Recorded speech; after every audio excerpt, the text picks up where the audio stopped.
Halo semuanya, saya Jessica Watirmapea. Selamat pagi. Saya di sini akan menjelaskan konsep dan hakikat desain pembelajaran. Saya Standbook 2020, Tata Busana kelas C. Desain atau perencanaan merupakan suatu hal yang begitu penting bagi seseorang yang akan melaksanakan tugas atau pekerjaannya, termasuk guru yang memiliki tugas atau pekerjaan mengajar. Oleh sebab itu, kita harus memahami terlebih dahulu apa yang dimaksud dengan desain pembelajaran, serta menjelaskan kriteria desain. Dalam konteks pembelajaran, desain instruksional dapat diartikan sebagai proses yang sistematis untuk memecahkan persoalan pembelajaran melalui proses perencanaan, bahan-bahan pembelajaran, beserta aktivitas yang harus dilakukan.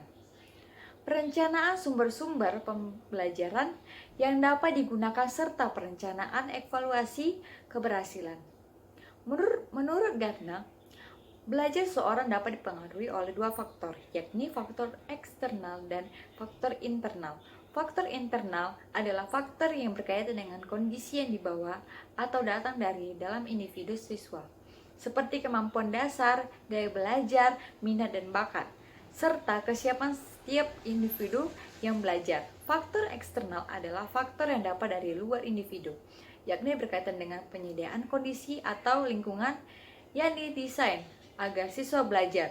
Desain pembelajaran berkaitan dengan dua faktor eksternal ini, yakni pengaturan lingkungan dan kondisi yang memungkinkan siswa dapat belajar. Menurut Gartner, kondisi internal dapat dibangkitkan oleh pengaturan kondisi eksternal. Dari beberapa pengertian, maka desain instruksional berkenaan dengan proses pembelajaran yang dapat dilakukan siswa untuk mempelajari suatu materi pembelajaran yang di dalamnya mencakup rumusan tujuan yang harus dicapai atau hasil pembelajaran yang diharapkan. Rumusan strategi untuk dapat dilaksanakan untuk metode, teknik, dan media yang dapat dimanfaatkan serta teknik evaluasi untuk mengukur atau menentukan keberhasilan evaluasi. Pencapaian tujuan kriteria desain instruksional. Desain instruksional yang baik harus memiliki beberapa kriteria. Di antaranya, berorientasi pada siswa mendesain pembelajaran perlu diawali dengan melakukan studi pendahuluan tentang siswa. Beberapa hal yang perlu dipahami tentang siswa, di antaranya kemampuan dasar, gaya belajar. Berpijak pada pendekatan sistem. Sistem adalah suatu kesatuan komponen yang saling berkaitan untuk mencapai tujuan. Melalui perkenatan, sistem bukan saja dapat diprediksi keberhasilannya, akan tetapi juga akan terhindar dari ketidakpastian.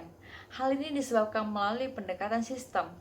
Dari awal sudah diantisipasi beberapa kendala yang mungkin dapat menghambat beberapa pencapaian tujuan.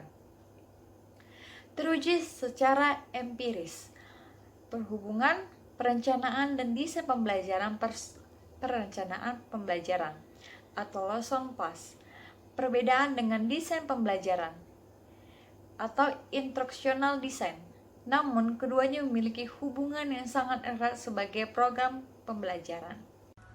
Perencanaan lebih menekankan pada proses pengembangan atau penerjemahan suatu kurikulum sekolah, sedangkan desain menekankan pada proses merancang program pembelajaran untuk membantu proses belajar siswa, seperti yang dikemukakan Jong 2001 bahwa desain instruksional adalah a systematic thinking process to help leaders lead.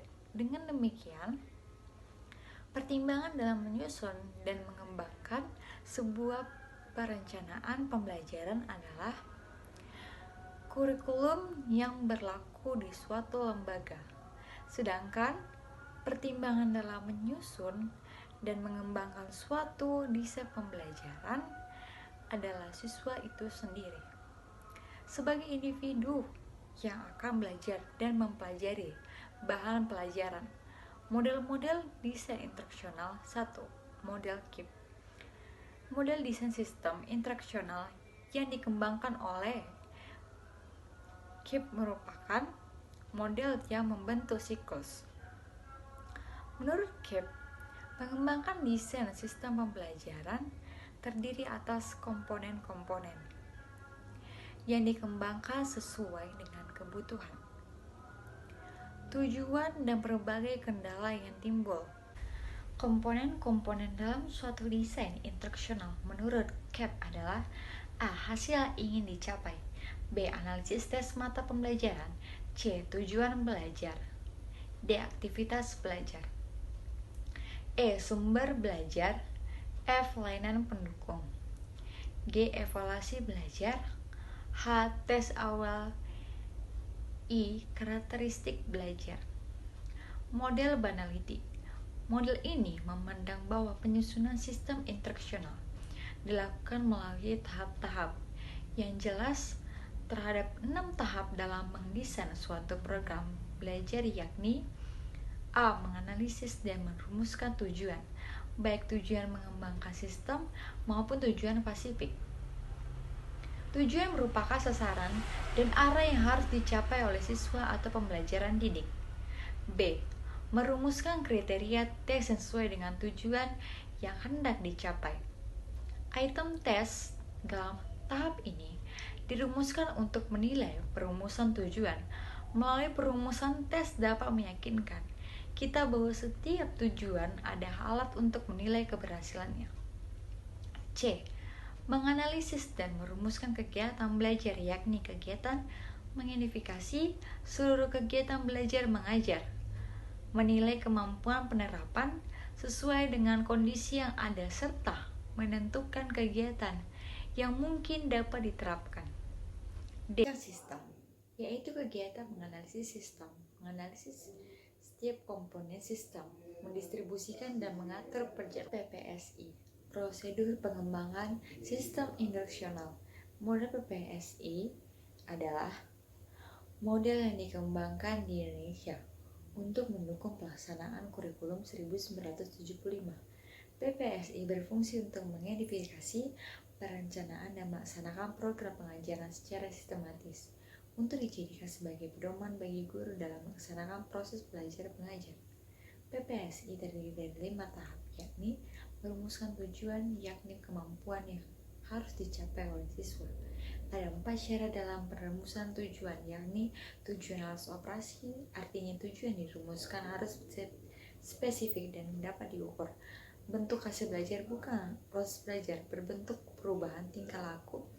Dalam suatu rumusan tujuan, hanya satu bentuk tingkah laku mengembangkan alat evaluasi, yakni menentukan jenis tes yang menyusun item soal untuk masing-masing tujuan. Alat evaluasi disimpan pada tahap 2. Setelah perumusan tujuan untuk meyakini ketepatan tujuan sesuai dengan kriteria yang telah ditentukan. Pengembangan kegiatan belajar mengajar ini merumuskan semua kemungkinan kegiatan belajar dan menyelesaikan kegiatan belajar perlu ditempuh.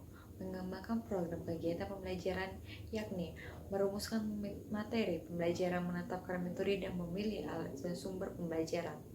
Pelaksanaan program, yakni kegiatan mengadakan prates, menyampaikan materi pembelajaran, mengadakan psikotes, dan melakukan perbaikan.